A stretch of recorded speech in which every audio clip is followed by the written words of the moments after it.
Faleminderit zoti president, siç edhe ju e përmendët, rezultatet e këtij bashkëpunimi regional kanë një impakt të rëndësishëm edhe në procesin e integrimit Europian të vendeve të rajonit, patjetër edhe Shqipërisë ku sot organizohet ky takim, ndaj ftoj nga rasti për t'i kaluar fjalën edhe ambasadorit të Bashkimit Europian në Shqipëri, zoti Gonzato, për një fjalë përshëndetse. Thank you, dear Olsi, dear Altin, President Schmidt, dear prosecutors, ladies and gentlemen.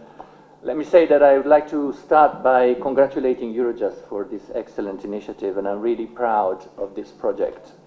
Because the EU and the Western Balkans continue to face common security threats from organized crime and corruption.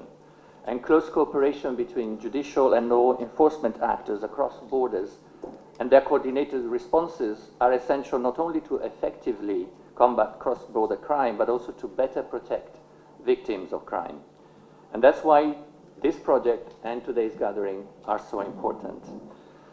We recognize a strong commitment by the countries in the region to a joint fight against organized crime, which is transnational by definition and causes significant financial harm and hinders economic growth, is detrimental to social cohesion and the well-being of citizens, and erodes citizens' trust in the institutions. High-level corruption is a feature of many criminal activities and is also a threat to security. Criminal networks make use of corruption, including at high level, to expand their influence or evade justice. As much as any form of corruption, it deprives us and future generations in particular of a better future. Also in this area, we need to work together to break out of the sense of impunity that widens the distance between the politics, government, judiciary systems, and the citizens. Fighting corruption and organized crime is at the core of strengthening the rule of law and a crucial challenge for the countries in the enlargement process.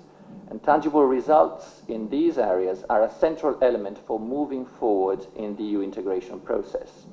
So your work as chief prosecutors directly impacts your country's progress towards EU membership, as you were saying, Olsi. Independent, effective prosecution services that can investigate and prosecute crime without fear or favor are essential prerequisites for EU accession. When prosecutors across the region work together, sharing their best practices and coordinating investigations, you strengthen not only your individual justice systems, but the entire fabric of European judicial cooperation. Over the past years, we have witnessed progress in prosecutorial cooperation across the region. An increased use of joint investigation teams and real-time information sharing has yielded concrete results. And we see this in Albania, for example, where there's been an increase in high-profile cases involving cross-border organized crime, money laundering, and corruption, which are being successfully investigated and prosecuted through collaborative efforts with EU member states and through cooperation with EU agencies such as Eurojust, Europol, as well as the European Public Prosecutor's Office. These achievements send a very clear message. Justice knows no borders, and impunity has no place in our societies. Still, we must acknowledge also the challenges that persist. Political pressure on judicial institutions, resource constraints, and the evolving nature of transnational crime, which require continuous vigilance and concrete initiatives to strengthen legislative and institutional frameworks, as well as human and financial resources. It is also clear that organized crime and corruption generate great wealth. This money and assets we should be able to trace, seize, confiscate, and possibly reuse for social and economic purposes. And here in Albania, we have a few projects in that respect, of which I am particularly proud. Therefore, the capacities of prosecution services and law enforcement authorities to systematically conduct proactive financial investigations alongside criminal proceedings need to be increased. Concrete actions are still needed to increase knowledge on financial crimes, including on sophisticated tools used by organized criminal networks, as well as ever-evolving money laundering techniques through virtual assets and cryptocurrencies. In this context, a proper functioning of the Assets Recovery Office to identify and trace proceeds of crime is crucial. In Albania, we look forward to the adoption by the Parliament of an important law on the Asset Recovery Office, which should give greater boost to its effectiveness. Ladies and gentlemen, criminal organizations move so quickly across our borders that we cannot afford them the advantage of any delays in our cooperation. We therefore need to continue our efforts to accelerate and improve judicial cooperation further, including through mutual legal assistance agreement, and make good use of all tools at our disposal, such as enhanced cooperation mechanisms and targeted assistance programs.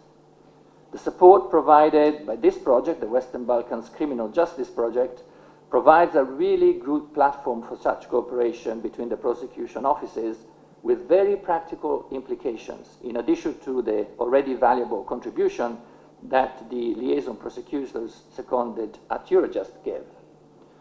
Through this project, your respective countries can gain access to Eurojust expertise, resources, and best practices in handling complex transnational cases, at the same time ensuring alignment with EU judicial and legal standards, including respect of fundamental rights, which are, again, crucial elements in the path towards the European Union. Ladies and gentlemen, fight against corruption and organized crime is not just the responsibility of the general and prosecution offices. It must be visible and concrete at all levels and in all aspects, so from prevention to law enforcement besides the prosecution. So strong cooperation with other actors is needed, such as police, customs, and financial intelligence units, in order to ensure success in complex criminal cases. And also cooperation with the private sector is relevant for your work. Private entities can be a good source of financial intelligence, reporting on suspicious transactions, and therefore helping to detect and prevent criminal acts, including money laundering.